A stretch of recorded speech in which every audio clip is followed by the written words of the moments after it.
Hey everyone, and welcome back to the channel. Today, I want to share something a little different, a story that got me thinking about, well, all my stuff. It's called The Backpack That Burped Glitter, and trust me, it's more than just a cute title. Imagine a little girl named Lila. Lila had the most amazing backpack you could ever dream of. It wasn't just any backpack. It was a shimmering, swirling galaxy of blues and purples, and it was magic. This backpack could hold almost anything she wanted, but it had one very peculiar, very sparkly rule. So, picture this. Lila is getting ready for a big sleepover at her best friend's house. She's buzzing with excitement. She starts packing her magical backpack. First in is Barnaby, her big, fluffy teddy bear. He's her oldest and most favorite friend, with one button eye and a very wise, stitched-on smile.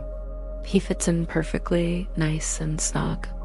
Next, she adds her sketchbook and a rainbow of sparkly gel pens. Lila loves to draw more than anything. She imagines herself and her friend creating magical creatures and dazzling castles. The backpack zips up easily. So far, so good.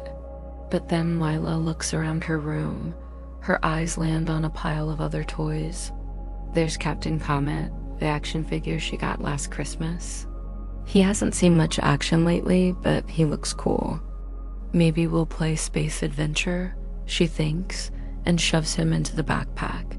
It's getting a little tight now. Then she sees the set of nesting dolls she got for her birthday.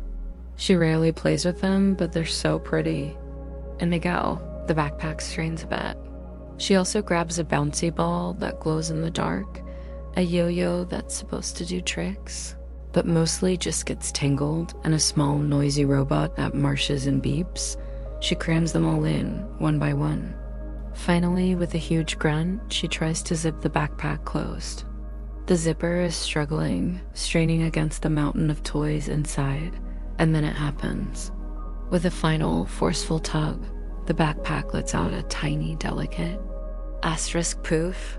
Asterisk, a cloud of shimmery silver glitter burps out of the top. It swirls in the air for a second, smelling faintly of cotton candy, and then vanishes. Lila giggles. The backpack burped, she exclaims. She doesn't think much of it and hoists the heavy bag onto her shoulders. When she gets to her friend's house, they decide to draw first. Lila unzips her bag, which now closes much more easily, and reaches inside. She pulls out her sketchbook and her pens. But wait, her sketchbook seems a little smaller. And the pens, they look skinnier, she shrugs. Maybe it's just her imagination. Later, when it's time for bed, Lila reaches into her backpack to pull out her best friend, Barnaby the Bear. But her hand finds something small. She pulls him out, and her heart drops. Barnaby is tiny. He's no bigger than her hand, a miniature version of his former fluffy self. His button eye looks impossibly small, and his wise smile is just a few tiny threads. Lila is heartbroken. What happened to her beloved bear? She frantically pulls out the other toys. The noisy robot, the yo-yo, Captain Comet. They're all their normal size. It was only Barnaby and her sketchbook that had shrunk. Her favorite things, the things she put in first. The next morning, a very sad Lila packs her bag to go home. She leaves the extra toys, the robot, the yo-yo, Captain Comet at her friend's house for them to play with. As she puts the now tiny Barnaby and her small sketchbook back into her nearly empty backpack, something amazing happens. Asterisk poof. Asterisk, another glitter burp, but this time it's a brilliant golden cloud. When it clears, she peeks inside. Barnaby is back to his big, fluffy, cuddly self. Her sketchbook is full-sized again, ready for new masterpieces. Lila finally understood the backpack's magic. It had endless space, yes, but not for Asterisk everything Asterisk. When she stuffed it too full of things she didn't really need or love, it had to make space. And it did that by shrinking the most important things, the things she put in first, the things that truly mattered to her. The glitter burp was a warning sign. Isn't that just like life? Our lives are a lot like Lila's magical backpack. We have a finite amount of time, energy, and attention.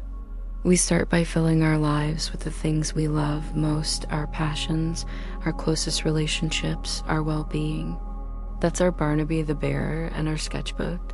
But then we start adding more. A social event we don't really want to go to. A new hobby we feel pressured to try. Mindless scrolling on our phones. An endless to-do list of shoulds instead of wants. We just keep cramming things in, thinking we can handle it all. And before we know it, our backpack is overstuffed. We feel stressed, overwhelmed, and stretched thin. And our life lets out a little glitter burp. Maybe it's feeling burnout. Maybe it's snapping at someone we love. It's a sign that we're too full. And what happens? The things that get squeezed are our favorite things. Our time for that creative hobby shrinks. Our energy for our family and friends diminishes. Our own health and happiness gets smaller and smaller, just like tiny Barnaby. We're so busy carrying the weight of all the extra stuff that we lose space for what truly brings us joy and meaning. The solution isn't to get a bigger backpack. The solution is to be more mindful of what we put inside it. Lila learned a valuable lesson. Before you add something new, maybe you should take something old out. Before you say yes to a new commitment, ask yourself if it's taking space away from your Barnaby. This story really hit home for me. It made me look at my own schedule, my own commitments, and even the physical clutter in my home. How much of it is just Captain Comet, things that look cool or that I feel I should asterisk have, but that I don't really use or love? How much of that stuff is shrinking the space I have for the things that actually matter? So I want to challenge you and myself this week.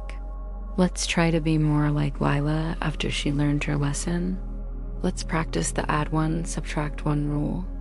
Before you say yes to something new, think about what you might need to let go of to make joyful, comfortable space for it.